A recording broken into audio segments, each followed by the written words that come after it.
আমি তো মনে করি, আমাকে যদি ব্যক্তিগতভাবে জিজ্ঞাসা করেন, আমি তো মনে করি এই তদন্তের আওতাধীন করা উচিত স্বয়ং মমতা বন্দ্যোপাধ্যায়কে, এবং তাকে তদন্তের আওতাধীন যতক্ষণ পর্যন্ত না করা হবে এই তদন্ত কখনোই সম্পূর্ণতা পেতে পারে না। সিটিং মুখ্যমন্ত্রী এবং বিপুল সংখ্যাগরিষ্ঠতা নিয়ে মমতা বন্দ্যোপাধ্যায় বিপুল জনপ্রিয়তা, যে কোনো তিনি সিটিং মুখ্যমন্ত্রী হতে পারেন, কিন্তু তাকে তো অপরাধ করার জন্য ছাড়পত্র দেওয়া হয়নি। কোন সিটিং মুখ্যমন্ত্রীকে তো অপরাধ সংগঠিত করার জন্য ছাড়পত্র দেওয়া হয়নি। তিনি তো নিজে স্বীকার করেছেন যে অভিযোগ করছেন। আমি অভিযোগ না, এটা আমি মুখ্যমন্ত্রীর কথার কি এফেক্ট সেটাই বলছি। মুখ্যমন্ত্রী তিনি নিজে বলেছেন, তিনি অস্বীকার করবেন যে তিনি।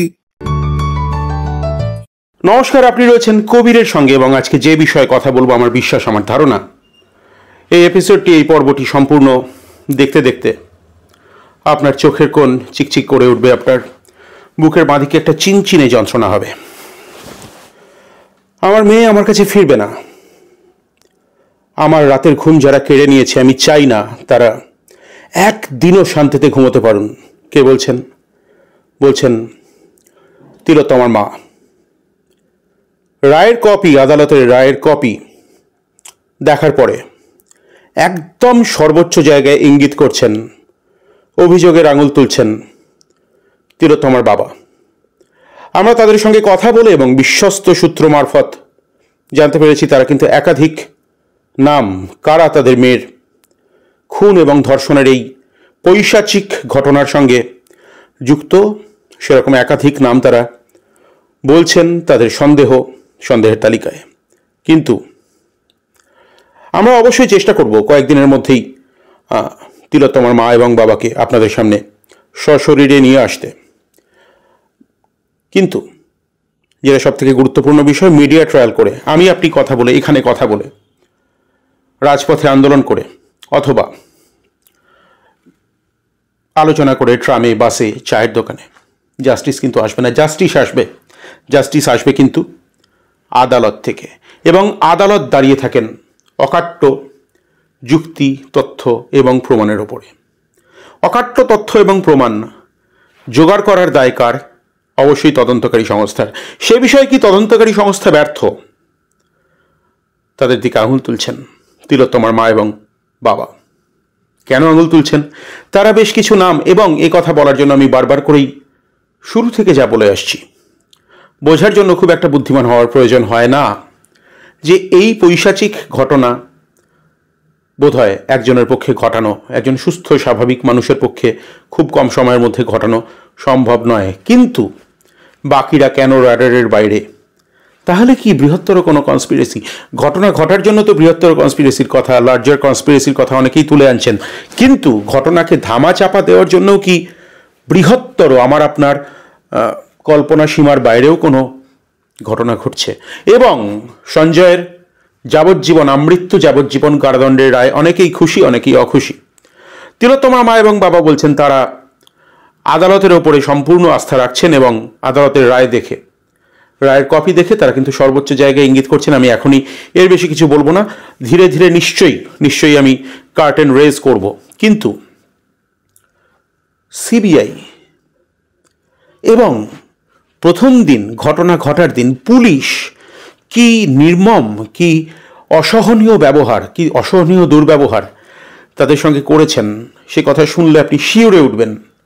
আমরা অবশ্যই চেষ্টা করব তিলোত্তমার মা এবং বাবাকে আপনাদের সামনে নিয়ে আসতে। আমি নিজে সে কথা বলবো না, তাদের বয়ানেই, তাদের মুখ থেকেই আপনারা শুনবেন। কিন্তু এখন $1 বিলিয়ন কোয়েশ্চেন, সত্যিই যদি সঞ্জয় রায় ছাড়া অন্য কোনো অপরাধী, অন্য কোনো দোষী আদৌ থেকে থাকেন, তারা কি তদন্তের রাডারে আসবেন? তারা কি বিচারের আওতায় আসবেন? তাদের কি শাস্তি হবে? আমি আবারও বলছি, মিডিয়া ট্রায়াল করে কিন্তু শাস্তি হয় না। আন্দোলন করলে অবশ্যই শাস্তির প্রক্রিয়া, প্রেশার ক্রিয়েট করা যায়, প্রেশার গ্রুপ হতে পারে মানুষ, কিন্তু শুধুমাত্র আন্দোলন করে কিন্তু শাস্তি হয় না। শাস্তি হওয়ার জন্য কিন্তু অকাট্য তথ্য এবং প্রমাণ লাগে। সঞ্জয় কি মুখ খুলবেন আগামী দিনে? সঞ্জয় কি জানাবেন? অথবা যদি এই প্রশাসনের পরিবর্তন হয়, যদি কোনো সরকার আগামী দিনে আন্তরিকভাবে চান সত্য সামনে আসুক, তাহলে কি সত্য উদ্ঘাটিত হবে? তার তো কিছু মডাস অপারেন্ডি রয়েছে, তার তো কিছু পদ্ধতি, প্রক্রিয়া রয়েছে। এই সমস্ত বিষয় নিয়ে আপনাদের সকলেরই এবং আমাদেরও কৌতূহল যে এর পদ্ধতিগত দিকটা ঠিক কি। আমরা হয়তো অনেকেই জানি, আমরা হয়তো অনেকেই অনুমান করতে পারছি। প্রসঙ্গত বলে রাখি, সুমিত রায় তপাদার এবং ভ্যানিলা কৃষ্ণন এবং এরকম আরও কিছু নাম চেস্ট মেডিসিন ডিপার্টমেন্টের অনেকে, তিলোত্তমার সহকর্মী ছাড়াও আরও অনেকের নাম, যে নাম আমি এখনই প্রকাশ্যে করব না, কারণ অকাট্য তথ্য এবং যুক্তি ছাড়া এবং আমার নিজের মুখে দায়িত্ব নিয়ে কোনো কথা বলা সেটা অবশ্যই বিশ্বাসযোগ্য হবে না। আমি মিডিয়া ট্রায়ালে বিশ্বাস করি না, আমি ওপিনিয়ন বিল্ড করতেও এখানে বসিনি। আমার কাজ হলো সত্যকে অন্ধকার জায়গাগুলোতে আলো ফেলে একজন দায়িত্বশীল ইন্ডিপেন্ডেন্ট জার্নালিস্ট হিসেবে যে জায়গাগুলো অন্ধকার সেই জায়গাগুলো কিন্তু আপনাদের চোখের সামনে তুলে ধরতে, এবং এর পদ্ধতি, প্রক্রিয়াগত দিক কী, পদ্ধতিগত দিক কী, মোডাস অপারেন্ডি কী, আগামী দিনে কি আমাদের যা বিচার ব্যবস্থার কাঠামো তার মধ্যে দাঁড়িয়ে থেকে কি কোনোভাবেই অন্য যারা দোষী, অন্য যারা অভিযুক্ত তাদের কোনোভাবে, বা সন্দেহভাজন, এখনও তো তারা অভিযুক্ত, কথা বলা যায় না, সন্দেহভাজন তাদের কি কোনোভাবে শাস্তি হতে পারে, এ বিষয়ে কিন্তু আমরা কথা বলে নেব। একাধিক আইনজ্ঞের সঙ্গে আমরা কথা বলে নেওয়ার চেষ্টা করব, বিশিষ্ট আইনজীবী ফিরদৌস শামীমের সঙ্গে। দেখা যাক তারা কি বলেন। শামীমদা, আপনাকে স্বাগত জানাই। আপনি নিশ্চয়ই জানেন এবং আমরাও বিশ্বস্ত সূত্র মারফত জানতে পেরেছি যে তিলোত্তমার মা বাবা কিন্তু রায়ের কপি দেখে এবং তা দেখার আগেও, রায়ের কপি দেখে তারা বিস্ফোরক কথা বলেছেন এবং তা দেখার আগেও তারা বলেছেন, দীর্ঘদিন ধরেই বলে আসছেন, একাধিক মানুষের ওপর তাদের অভিযোগ, একাধিক ব্যক্তির প্রতি তাদের অভিযোগ, কিন্তু এখনো পর্যন্ত তো শুধুমাত্র দোষী সাব্যস্ত হয়েছেন এবং সাজা পেয়েছেন, সাজাপ্রাপ্ত বলতে সঞ্জয় রায়। অন্যদের কি আর কোনোভাবে আইনের আওতায় আসার সম্ভাবনা রয়েছে? থাকলে সেটা কি? একদম রয়েছে এবং সেটা করাও যায়। এর আগে একাধিক উদাহরণ রয়েছে এবং তিলোত্তমার পরিবার তারা যে কথা বলছেন, আপামর জনগণ যে কথা বলছেন, সেটা যে সঠিক সেটা অন্তত পক্ষে এই রায়দানের পরে সেটা প্রতিষ্ঠা পেয়েছে। দেখুন, সিবিআই এর বিরুদ্ধে যা অভিযোগ সেটা কিন্তু রায় থেকে স্পষ্ট হচ্ছে। কলকাতা পুলিশের বিরুদ্ধে যা যা অভিযোগ সেটাও রায় থেকে স্পষ্ট হয়েছে। এবং সিবিআই যখন এই দায়িত্ব পান, তারপরে তারা যখন ইনভেস্টিগেশনের পরে যখন প্রথম চার্জশিট দেন, সেখানে যে কথা উল্লেখ করেছিলেন সেটা কিন্তু ট্রায়াল পর্বে তার কোনো রিফ্লেকশন দেখাতে কেন পারেননি, সেটা কিন্তু বোঝা যাচ্ছে সিবিআই এর যিনি তদন্তকারী আধিকারিক ছিলেন তিনি কতটা তদন্ত অগ্রগতি করিয়েছেন সেটা থেকেই। আদালতের রায়ে কি দেখবেন, নির্দিষ্টভাবে বলা আছে যে তিনি দায়িত্ব পাওয়ার পরে অ্যাজ সাচ কোনো তদন্তই করেননি। তিনি কি করেছেন, আগে সিবিআই এর মানে এই যে বিশেষ আধিকারিকটি, তিনি কি করেছেন, আগে যা সিবিআই তদন্ত করেছে বা কলকাতা পুলিশ যা তদন্ত করেছে সেগুলোই ম্যাগনিফাইং গ্লাসের নিচে রেখে সেগুলোকেই দিয়েই সেটারই সাইন্টিফিক এভিডেন্স করে সে ফার্দার আর তদন্তের খুব একটা বেশি অগ্রগতি ঘটাননি। এটা একটা দিক। দ্বিতীয় হচ্ছে যে কলকাতা পুলিশের আধিকারিকরা, একাধিক আধিকারিক, যেমন ধরুন একদিকে যেমন ধরুন তালা থানার ওসি রয়েছে, তার যেমন ভূমিকা সরাসরি সিবিআই প্রথম চার্জশিটে উল্লেখ করেছেন, তার সঙ্গে কিন্তু পুরো রায়টি পড়েন তাহলে দেখবেন একাধিক কলকাতা পুলিশের একাধিক আধিকারিক কর্মীদের ভূমিকা কিন্তু এই বিশেষ করে এই মামলা পর্বে উঠে এসছে। সেগুলো কিন্তু র্যাডারের বাইরে থাকার কথা নয়। এরপরে বলবো যে ওই যে আরজি কর মেডিকেল কলেজের প্রিন্সিপালের ভূমিকা, সেটাও কিন্তু নিশ্চিতভাবেই এই রায়দানের পরে এবং এর আগে সিবিআই চার্জশিটে তাদের যে ইনভলভমেন্ট সেটা খুব পরিষ্কার উঠে এসছে। কিন্তু কেন ট্রায়াল পর্বে তাকে তাদের বিরুদ্ধে চার্জশিট দেওয়া গেল না সেটা সব থেকে ভালো বলতে পারবে সিবিআই। কিন্তু আমি এর পরেও মনে করি যে যে সমস্ত মানুষেরা এই তদন্তের আওতাধীন হতে পারত কিন্তু হলো না, তাদের কিন্তু আওতাধীন করার এখনো সুযোগ রয়েছে। আমি একেবারে সমস্ত দরজা বন্ধ এটা মনে করি না, কিন্তু সুযোগ থাকলেও এই সুযোগের সদ্ব্যবহার করেননি সিবিআই বলেই আমার মনে হয়েছে। এরপরেও আমি বলবো যে এটা নিঃসন্দেহে, দেখুন, রেয়ারেস্ট অফ রেয়ার ঘটনা হলে তবেই মৃত্যুদণ্ড সর্বোচ্চ শাস্তি হয়, কিন্তু এই ঘটনাটিকে আমি রেয়ারেস্ট অফ দ্য রেয়ার এটা মনে করি। কিন্তু তার সঙ্গে কথাও বলবো যে শিয়ালদা আদালতের যে রায়ে নিশ্চিতভাবে ক্রিমিনাল অ্যাপিল রাজ্য করেছে, সিবিআই করেছে, কিন্তু এটিকে একটি ইন্টেলিজেন্ট রায় বলেই আমি মনে করছি এই কারণেই হুম, যে সঞ্জয় কিন্তু অত্যন্ত গুরুত্বপূর্ণ ভূমিকা নিতে পারে যদি এটির পুনঃতদন্ত হয়। এই হুম, ক্ষেত্রে সঞ্জয়কে বাঁচিয়ে রাখাটাও কিন্তু একটা গুরুত্বপূর্ণ কাজ। হুম, ফলে সঞ্জয়কে বাঁচিয়ে রেখে আবার পুনরায় যদি তদন্ত হয়, পুনঃতদন্ত, হুম, সেখানে কিন্তু যথেষ্ট সম্ভাবনা রয়েছে অন্য অনেকের ভূমিকা কিন্তু র্যাডারের নিচে আসার মতো এবং অন্য অনেকের ইনভলভমেন্টও থাকার মতো যথেষ্ট স্কোপ রয়েছে বলে আমার মনে হয়েছে। শামীমদা, এই জায়গা থেকে আমি খুব মন দিয়ে আপনার প্রত্যেকটা শব্দ শুনেছি। ঠিক এই জায়গায় দাঁড়িয়ে আমার একটা প্রশ্ন: যদি সন্দীপ ঘোষ এবং অভিজিৎ মণ্ডল, স্পেশালি এই দুজন ব্যক্তি, কোনোভাবেই তাদের বিরুদ্ধে কোনো অভিযোগ বা তারা সন্দেহভাজন না হয়ে থাকেন, তাহলে প্রাথমিকভাবে তাদের অ্যারেস্ট করার কারণটা কি? দেখুন, আমি আগেও বলেছিলাম যখন রায় হয়নি, হুম, তখনও বলেছিলাম যে সিবিআই এর বিরুদ্ধে আরো 5টা 50টা অভিযোগ থাকতে পারে। সিবিআই কে রাজনৈতিক কারণে ব্যবহার করা হুম, অভিযোগ রয়েছে। হুম, সিবিআই এর তদন্ত গতি এটা মন্থর হওয়ার অভিযোগ রয়েছে। হুম, কিন্তু সিবিআই একজন ব্যক্তি যার পলিটিক্যাল হাইট এরকম নয়, নিশ্চয়ই তালা থানার ওসির পলিটিক্যাল হাইট এতটা উচ্চ নয় যে হুম, তাকে কয়েকদিন জেল খাটিয়ে হুম, সিবিআই বা সিবিআই কে যারা পরিচালিত করে তারা খুব বেশি পলিটিক্যাল গেইন করতে পারে। ঠিক। অন্যদিকে সন্দীপ ঘোষের ক্ষেত্রে দেখুন, সন্দীপ ঘোষের বিরুদ্ধে আরো 5টা অভিযোগ আছে হুম, এবং সেই অভিযোগে তিনি জেলও খাটছেন। হুম, ফলে সন্দীপ ঘোষে 4 দিন জেল খাটিয়ে জেল মুক্তি করে দিলে সন্দীপ ঘোষ মুক্ত হয়ে যাবেন এরকম বিষয় নয়। ফলে তাদের বিরুদ্ধে যে অভিযোগ পাওয়া গেছে সেই অভিযোগের কোনো অভিযোগ পাওয়া যায়নি, শুধুমাত্র ওই সন্দেহের বশে তাদেরকে জেলবন্দি করিয়ে দিয়েছে সিবিআই, এরকমটি মনে হয় না। এবং তারা নির্দিষ্টভাবে প্রথম চার্জশিটে বলেইছিলেন লার্জার কনস্পিরেসির কথা, এভিডেন্স ট্যাম্পারিং এর কথা। হুম, ফলে এই যে কথাগুলো, সেই কথাগুলো কিন্তু একেবারে সর্বৈব মিথ্যা সেটা অন্ততপক্ষে মনে হয় না। হুম, কিন্তু নিশ্চিতভাবে তারা ট্রায়াল পর্বে তাদের বিরুদ্ধে চার্জশিট দিতে পারেননি স্ট্যাটুটরি পিরিয়ডের মধ্যে, তাই তারা বেল পেয়েছেন। হুম, এই মামলায় আর কোনো সুযোগ নেই আমি মনে করি না। নিশ্চিতভাবেই সেই- এবং সেই সুযোগ তৈরি করার যথেষ্ট scope এবং সেটা আশা করি সেটা যেমন জুডিশিয়াল প্রসেসেও হওয়া সম্ভব, অ্যাজ ওয়েল এজ তদন্তকারী সংস্থার পক্ষ থেকেও যথেষ্ট সেই পদ্ধতি প্রকরণের মধ্যে আনার সুযোগ রয়েছে বলে আমি মনে করি এবং তারা সেই সুযোগ ব্যবহার করবেন এটা আশা রাখবো। কিন্তু এই পর্বে যা দেখেছি হুম। সেটা খুব একটা ভালো দৃষ্টান্ত নয়। শামীমদা, আপনি আমার থেকে বেটার জানেন যে হাইকোর্টে গিয়েছেন, রাজ্য সরকার অ্যাপিল করেছেন সঞ্জয়ের ফাঁসির জন্য, এবং এবং সুপ্রিম কোর্টে তিলোত্তমার পরিবার সুপ্রিম কোর্টে দ্বারস্থ হয়েছেন। কিন্তু বিষয়টা আলটিমেটলি সঞ্জয়কে ঘুরে ফিরেই আবর্তিত হচ্ছে আইনের চোখে। কিন্তু আমার যেটা প্রশ্ন, যে পদ্ধতিগত দিকটা ঠিক কি? এরপরেও যদি বাকিদেরও তদন্তের আওতায় আনতে হয়, তার তো একটা পদ্ধতিগত দিক থাকবে। আমি আপনি চাইলেই তো হবে না। সেই পদ্ধতিগত দিকটা কি?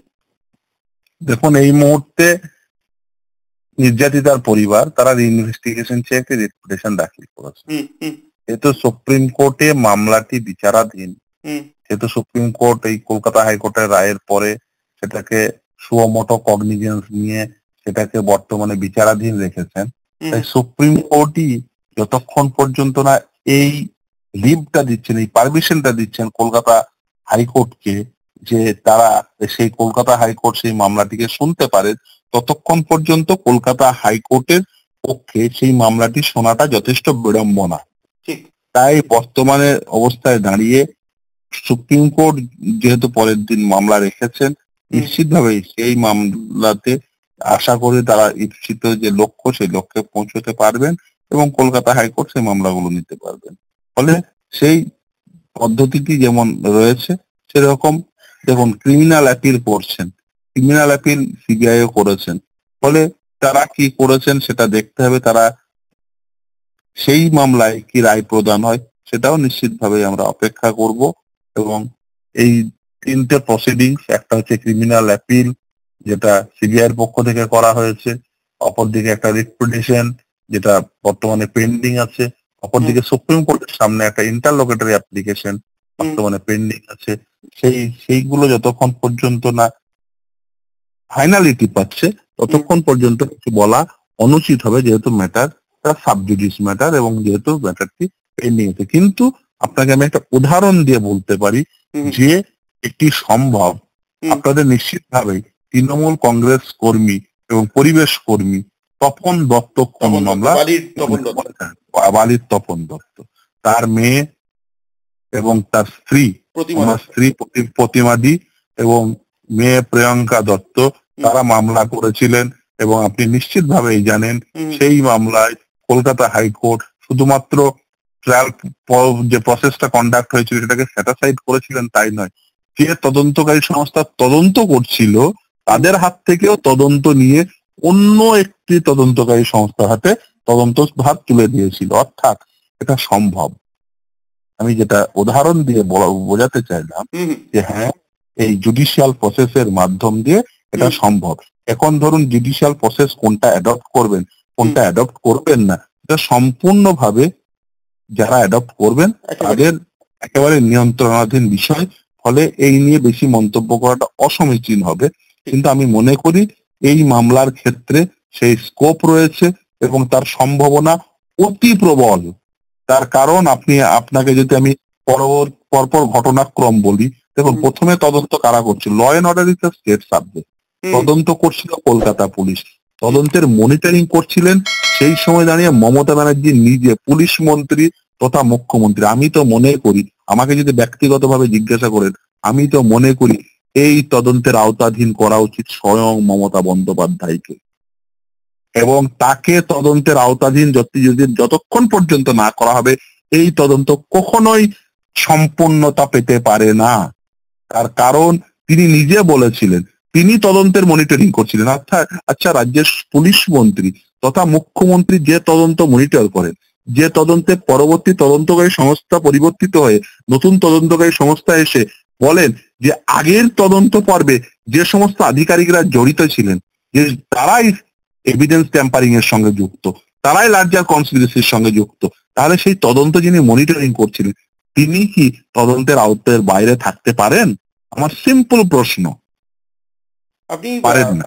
সিটিং মুখ্যমন্ত্রী এবং বিপুল সংখ্যাগরিষ্ঠতা নিয়ে মমতা বন্দ্যোপাধ্যায় বিপুল জনপ্রিয়তা, যে কোনো তিনি সিটিং মুখ্যমন্ত্রী হতে পারেন, কিন্তু তাকে তো অপরাধ করার জন্য ছাড়পত্র দেওয়া হয়নি।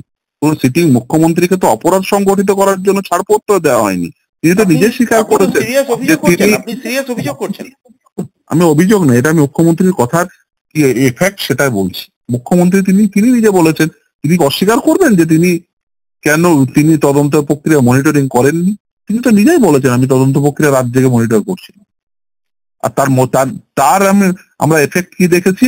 সিবিআই প্রথম চার্জশিটে সেই যে তদন্তকারী আধিকারিক ছিলেন যারা এই তদন্তটি চালাচ্ছিলেন, টালা থানার ওসি, তিনি রাজ্যের কনস্পিরেসির সঙ্গে যুক্ত বলে সিবিআই চার্জশিট দিয়েছে। তাহলে কেন যিনি মনিটর করছিলেন তিনি কেন তদন্তের আওতার বাইরে থাকবেন? এটা সিম্পল প্রশ্ন, এবং এই প্রশ্নের উত্তর পাওয়াটা অধিকার সকলের রয়েছে। বিশেষ করে দেখুন, ক্রাইম এগেন্স্ট দ্য সোসাইটি হয়, অর্থাৎ সমাজের বিরুদ্ধে অপরাধ সংগঠিত হয় যার সঙ্গেই হোক না কেন। ফলে এই ক্ষেত্রে যেহেতু সমাজের বিরুদ্ধে অপরাধটি সংগঠিত হয়েছে, তাই প্রতিটি সামাজিক মানুষের এই অধিকার রয়েছে যে এই তদন্ত প্রক্রিয়াটি সঠিকভাবে হয় সেটাকে তাদের চাক্ষুষ হওয়ার অধিকার রয়েছে। এবং শুধু তাই না, শুধুমাত্র এই বিচার প্রক্রিয়া সংগঠিত হলেই হয় না, বিচার হয়েছে সেটা কিন্তু সকলের সামনে প্রতিভাত হওয়া উচিত, এবং এই ক্ষেত্রে কিন্তু সেটা প্রতিভাত হয়নি। এবং আমি এর পরেও বলবো যে সঞ্জয়ের বেঁচে থাকা অত্যন্ত জরুরি। যদি কোনো প্রকার অন্য কিছু, আলটিমেট সঞ্জয়ের কি হবে সেটা তো আলটিমেট সর্বোচ্চ ন্যায়ালয় ঠিক করবেন হয়তো জেনারেল প্রসেসে, কিন্তু আমি মনে করি ফর দ্য টাইম বিং, কিছুদিনের জন্য তার নিশ্চিতভাবেই বেঁচে থাকা অত্যন্ত জরুরি। সেই জন্য দেখছেন না, একটা একটা প্রকোষ্ঠ থেকে, বিশেষ করে রাজ্য সরকারের পক্ষ থেকে, বিশেষ করে মুখ্যমন্ত্রীর পক্ষ থেকে একটা তড়ে ঘড়ি একটা ফাঁসিতে চাপিয়ে আমি দেওয়া, ঠিক এই জায়গায় আসতে চাই। ঝুলিয়ে দেওয়ার একটা প্রয়াস, কারণ তিনি এই চ্যাপ্টারটা এখানেই ক্লোজ করে দিতে চাইছেন। তিনি জানেন যদি প্রকৃত তদন্ত হয় তাহলে কিন্তু এই তদন্তের রেশ কিন্তু সেখান পর্যন্ত পৌঁছে যাবে যেখানে একজন মানুষ যিনি সর্বোচ্চ পদে বসে আছেন তিনি তদন্ত প্রক্রিয়া মনিটরিং করছিলেন এবং তার মনিটরিং এই কিন্তু এই তদন্তে লার্জার কনস্পিরেসি এবং এভিডেন্স ট্যাম্পারিং এর কথা সিবিআই এর প্রথম চার্জশিটে উঠে আসে। ফলে এখান থেকে পরিষ্কার যে এই তদন্ত যদি সঠিক হয় তাহলে যিনি তদন্ত প্রক্রিয়া মনিটর করছিলেন, যে তদন্ত প্রক্রিয়ায় এভিডেন্স ট্যাম্পার হয়েছে তার কাছ পর্যন্ত পৌঁছে যাওয়ার সম্ভাবনা প্রভূত। ফলে তিনি চ্যাপ্টারটাকে ক্লোজ করতে চাইছেন। আমি ঠিক এই জায়গায় আসতে চাই শামীমদা, উচিত হবে না। আমি ঠিক এই জায়গায় আসতে চাই। মুখ্যমন্ত্রী অত্যন্ত আন্তরিকতার সঙ্গে একদম শুরুতেই সেই বিরোধী নেত্রী সুলভ ভঙ্গিমায় তিনি পথে নেমেছেন এবং তিনি বলেছেন যে তিনি নির্যাতিতার ফাঁসি, মাফ করবেন, তিনি নিজেও বলেছেন নির্যাতিতার ফাঁসি চান, কিন্তু নির্যাতিতার তো আর ফাঁসি হওয়ার উপায় নেই, তিনি অপরাধীর ফাঁসি চান। এবং এরপরেও তিনি বলেছেন যে তিনি এই রায়ে খুশি নন, তিনি ফাঁসি চাইছেন। আপনি কি করে বলছেন মুখ্যমন্ত্রীর আন্তরিকতার অভাব? যিনি তদন্ত প্রক্রিয়া মনিটর করে এভিডেন্স ট্যাম্পারিং হয়েছে বলে সিবিআই চার্জশিট দেন, লার্জার কনস্পিরেসি রয়েছে বলে সিবিআই চার্জশিট দেন, সিবিআই কেই ঠিক করতে হবে লার্জার কনস্পিরেসি কি, সিবিআই কেই তদন্ত করে বের করতে হবে এভিডেন্স ট্যাম্পারিং এর সঙ্গে কারা কারা যুক্ত, কার নির্দেশে এভিডেন্স ট্যাম্পার হয়েছে, লার্জার কনস্পিরেসি কারা কারা করেছে। এবং সেই রাত্রে আমি আবারও বলছি, আমি আগেও বলেছি আবারও বলছি যে 8 তারিখ থেকে 14 তারিখ পর্যন্ত যেদিন ভ্যান্ডালিজম চালানো হয়েছে সেই তারিখ পর্যন্ত মুখ্যমন্ত্রীর ফোন, সেই সময়ের পুলিশ কমিশনারের ফোন এবং এই সন্দীপ ঘোষের ফোন, এই তিনজনের ফোন নিয়ে যে তারা কার সঙ্গে কে কতক্ষণ কথা বলেছিলেন ইনক্লুডিং ফেস টাইম কল, কে কার সঙ্গে কোথায় কথা বলেছিলেন এবং সে কি কথা বলেছিলেন, এটা তদন্তের আওতাধীন হওয়া অত্যন্ত জরুরি।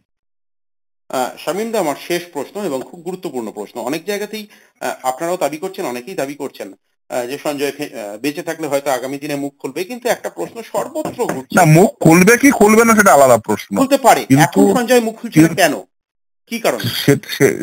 সেটা সঞ্জয় বলতে পারবেন, কিন্তু আমি এটুকু মনে করি যে এই তদন্ত এখনো পর্যন্ত যে সম্পূর্ণ এটা বলা যাবে না, এই তদন্তে এখনো অনেক দিক উন্মোচিত হওয়া বাকি রয়েছে বলে আমি অন্ততপক্ষে মনে করছি। এবং শুধু তাই না, তার বাস্তব ভিত্তি রয়েছে, তার কারণ তার বাস্তব ভিত্তিগুলো কি সেটা যদি আপনি রাইটি পড়েন তাহলেই বোঝা যাবে এর পিছনের বাস্তব ভিত্তি। আগামী দিনে ফিরদৌস শামীমকে কি কালো কোট চাপিয়ে নির্যাতিতার হয়ে সওয়াল করতে দেখা যেতে পারে? দেখুন, আমি আগে দেখুন নির্যাতিতা সে কাকে করবেন সেটা তাদের পরিবারের বিষয়, কিন্তু আমি এই মামলায়, বিশেষ করে আরজিকর মামলায় আমি একটা পক্ষের হয়ে, বিশেষ করে যারা সিবিআই তদন্ত চেয়েছিলেন, আমি তাদের হয়ে, আপনারা জানেন বরুণ বিশ্বাসের দিদি এবং অরুণিমা যে মামলা করেছিল সেই মামলার আইনজীবী হিসাবে আমি ছিলাম এবং আছি। ফলে এই মামলা, আরজিকর মামলায় বরুণ বিশ্বাসের দিদি প্রমীলাদি এবং অরুণিমা যে মামলা করেছিলেন সেই মামলার আইনজীবী হিসেবে বর্তমানে রয়েছে। কিন্তু নির্যাতিতার পরিবারের আইনজীবী হিসেবে বিকাশবাবু ছিলেন, তিনি তাকে তারা মনে করেছেন তাকে বাদ দিয়ে অন্য আরেকজন আইনজীবী অ্যাপয়েন্ট করেছিলেন, এখন আবার নতুন আইনজীবী অ্যাপয়েন্ট করেছেন। ফলে এইটা বলাটা সঠিক হবে না, কিন্তু আমি আরজিকর মামলায় যারা পাবলিক ইন্টারেস্ট লিটিগেশন দায়ের করেছিলেন সেরকম দুজন ব্যক্তি, প্রমীলাদি এবং অরুণিমা যারা মামলা করেছিলেন, তাদের আইনজীবী হিসেবে আমি আগেও ছিলাম, এখনো আছি এবং ভবিষ্যতেও থাকবো। ফলে সেখান থেকে যা যা করার সম্ভব নিশ্চিতভাবে সেটা করব, সে নিয়ে কোনো সন্দেহ নেই। কিন্তু সবকিছুর তো আমাদের আদালতের তো কিছু প্রসিডিওর রয়েছে, আমাদের বিচার ব্যবস্থায় কিছু, আইনি ব্যবস্থায় কিছু প্রসিডিওর রয়েছে, এই প্রসিডিওর গুলো মেনটেন করতে হয়। ফলে নিশ্চিতভাবে যেটা করা সম্ভব, যেটা করা উচিত, নিশ্চিতভাবে সেটা করব এবং যা যা আইনি সাহায্য সহযোগিতা করার নিশ্চিতভাবে করবো, এই নিয়ে কোনো সন্দেহ নেই। অনেক ধন্যবাদ শামীম দা কথা বলার জন্য।